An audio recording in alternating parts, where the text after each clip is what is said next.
Hello, everyone, and welcome to part two of the Primacy of Peter. Now, this is kind of funny. I'm going to begin part two with the same way that part two of the movie Braveheart, the 1995 Mel Gibson movie Braveheart begins. That's, of course, if you're like me and you own it on the VHS. It was in two parts, of course. Now, the funny thing is that part two, when you put the VHS movie Braveheart into your VCR, yeah, I'm kind of old, but it actually begins where William Wallace is having a dream, and then he's having a wonderful dream, and then that dream is he gets a bit of a rude awakening. It's one of his soldiers, the older Scotsman, the guy with the really big beard, and he says, I'm not even going to attempt this in a Scottish accent, but he shouts down to him. This is when the Scots have just have sacked the English city of York in northern England, and they're holding it. William Wallace and the Scots are trying to use that as some leverage against the evil King Edward of England. So one of his henchmen shouts down to him from the rampart. He says, William, he says, a royal entourage comes waving flags of truce and the banner of Longshanks himself, Longshanks being King Edward. And like William Wallace, played by Mel Gibson, like he just jumps up. He's like, what? He can't believe it. A royal entourage, banners of truce, and the standard means like the flag. Okay, like a flag and other symbols indicating that in that carriage is the king himself, and William Wallace can't believe it, and it shows him, he walks towards he crosses the river. These English soldiers, he has to give up his sword, and the English soldiers, like they're leading him towards this bit of a, I'm not even sure, a bit of a carriage or wagon or whatever, little kind of a tent, and sure enough, you can see the standard or banner of King Longshanks himself, and up until that moment, William Wallace, like he actually believes that, the curtain is about to open and there's going to be the king, his arch enemy. And he's just like, he just can't believe it. Cannot believe it. Wow. He's about to meet the real life king. And he's got no reason to believe otherwise because, like I said, it really is, that entourage has the actual king's banner. It means that it is the king. But then the curtain opens and out steps this young, beautiful woman. And William Wallace is a little bit surprised, and she introduces herself as the Princess of Wales. And what she says next is very profound, and what she says is nothing new. It's actually quite biblical. She says, "I come in the name of the King, with his full authority and power, to negotiate." And William is just a little bit floored, and William Wallace is, in the movie, we see he's very, very educated. He's been to Rome, he speaks Latin, he speaks French, he knows the Bible inside and out. In real life, he did. So, interestingly, William doesn't say, well, what do you mean? Like, why are you flying the king's banner? What do you mean you come to me with the king's power and authority? See, because William Wallace, like us, knows that when a king delegates his authority to a human being, okay, that it is extremely significant and extremely powerful. Now, granted, that person is not the actual DNA of the king, but it does not matter because he has something given to him by the king. Okay, that woman, Princess of Wales, she was not lying when she said that I come with the king's authority. That's why the king sent her with his own banner. And even back in New Testament times, in Old Testament times, if a king had to be somewhere but couldn't be there because he was maybe he was committed elsewhere or whatever, he might give his flag or royal emblem. He would give something to one of his chief stewards or one of his men, and and it'd be well known that when that man approached the other people and said, "I come in the name of the king with his full power, his authority," it was true. Oh yeah, it was true. And any kindness that you showed to that person who came in the name of the king, it was like showing that kindness to the king himself. Any injury you did to that man, it's like you were injuring the king himself. Okay? And with that very important thing in mind, we're going to move to some scriptures now about Peter. There are so many places where Jesus gives amazing power and authority to the apostles. And in some cases, he seems to give it to all the apostles, but in other cases, he clearly gives it to Peter alone.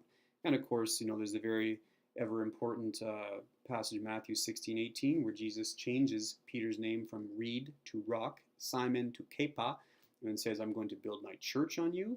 He says, I will give you the keys of the kingdom of heaven. Whatever you bind on earth will be bound in heaven. Whatever you loose on earth will be loosed in heaven. The words, the keys, that's, oh my goodness, that's amazing. There are so many wonderful parallel verses about keys. Consider this. This is from Revelation 3:7. To the angel of the church in Philadelphia write, these are the words of the one who is holy and true and who holds the key of David. What he opens, no one will shut. And what he shuts, no one will open. And then we can go back like 700 years before that to Isaiah. Isaiah 22:22. And I will lay the keys of the house of David upon his shoulder, and he shall open, and no one shall shut, and he shall shut, and no one shall open. So the keys to the kingdom, like these keys, the kingdom, like keys symbolic of like in the ancient times, like the city would have a main gate, and only one person in the whole city would have the keys to that gate.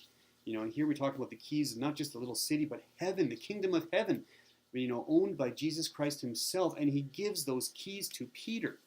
And that is just incredible. How anybody can deny the primacy and the power and the authority and privilege given to Peter is it's beyond all comprehension. Now, again, tied into what we said here about the, a royal steward being given the authority, king delegating his power and authority to one of his men or a steward, I want to read from Matthew 10, and I'm going to start with verse 41, and then we'll actually backtrack. So this is Matthew 10, verse 41. Whoever receives a prophet because he is a prophet will receive a prophet's reward. And whoever receives a righteous man because he is a righteous man will receive a righteous man's reward. Now, it doesn't actually say what a prophet's reward is. It doesn't really say what a righteous man's reward is. But interestingly enough, he says whoever means whoever, and receives a prophet. He doesn't mention names. He said, yeah, if you or you receive a prophet, you're going to get a prophet reward. If you or you receive a righteous man, you're going to receive a righteous man's reward, whatever that is. But let's read now the preceding verse. This one just amazes me. Okay, this is verse 40. He who receives you receives me. This is Jesus speaking to the apostles, okay, and probably mostly first and foremost to Peter. He who receives you receives me, and he who receives me receives the one who sent me. In other words, in the early church, who received Peter and the apostles, it was the same as receiving Jesus Christ himself. And if they received Jesus, they received God himself. Now, we can also say that the opposite of this is true. If you reject Peter and his apostles, it's the same as rejecting Jesus. How do I know that? Because there's a parallel verse to Matthew 10. It's found in Luke 10. Same chapter. What do you know? Probably not a coincidence. Luke chapter 10, verse 16. The one who listens to you listens to me, and the one who rejects you rejects me. And he who rejects me rejects the one who sent me. So people in the early church, okay, Peter had power and authority, and anything you did to him or the apostles, it was basically pretty much the same as doing that to Jesus, even though they were not the exact same person. And it's just very important that we understand that. Okay? With that, I just want to close with one or two more verses here. Okay, so this is the end of the Gospel of John when Jesus is redeeming Peter. Peter denied Christ 3 times, and Jesus, of course, asked him 3 times, "Do you love me?" Hence, he's redeeming him. This is so fascinating. Jesus said, Peter, feed my sheep. And then he says, Peter, tend my lambs. And then he says, Peter, feed my sheep. Now, so what I did was I did something I often do in the Bible. I went into the original Greek, and I found something very fascinating. Okay, I don't even think I can try to pronounce this. I've written Greek in the comment section below, but the Greek word for feed is kind of pronounced boske. It's one word. Now, interestingly enough, the Greek word for tend is different than boske. I'm not even going to attempt to pronounce it. It looks like toi paive. It's kind of a longer word, and that word, of course, is where we get the word tend from. But this is what's fascinating. Okay, if you go into the book of Revelation, Revelation 2, verse 27, it says, talking about Jesus here, he says that he shall rule with an iron rod. And what I found, this is amazing. The Greek word, again, I can't pronounce it, but topaive, the Greek word used for tend in the Gospels is also the same word used for rule in the book of Revelation. And that is amazing. Wow. Wow, wow, wow. And of course, we talked about already talked briefly about Peter in Acts, how it says, Peter and the 11, Peter, he has the same position as Jesus there. And 2 more things that really kind of interest me about Peter in Acts is Peter is clearly the leader of the early church. We've always known that. It's no secret. And you can see that in the book of Acts 15. Paul and comes to him. St. Paul was in a dispute. There was an important question. Nobody knew the answer to the question. The question was not in the Bible because, of course, at that time there really was no Bible, just a relatively loose collection of Old Testament books. Okay, so the Bible as we have it today did not exist. Okay, the answer was not in the Bible. Okay, and there are some things that are not directly in the Bible anyway. So the point is that they had a dispute. They came to Jerusalem to settle the dispute. This is Acts 15. It says that Peter stood up and spoke, and he delivered the answer that could not be found anywhere in the Bible. Peter gave the answer because he's clearly the leader of the early church. As a matter of fact, James stood up, and the first 3 words out of James' mouth is that he says, Peter has spoken. So before James even spoke of his own accord, he honored Peter and sort of pointed out that Peter has spoken. And that is amazing. And even through Acts, you see that at one point it says that people were hoping that just for the shadow of Peter would touch them as he walked by, that they might be healed. Okay, everyone knew who Peter was, and it's no secret, no surprise.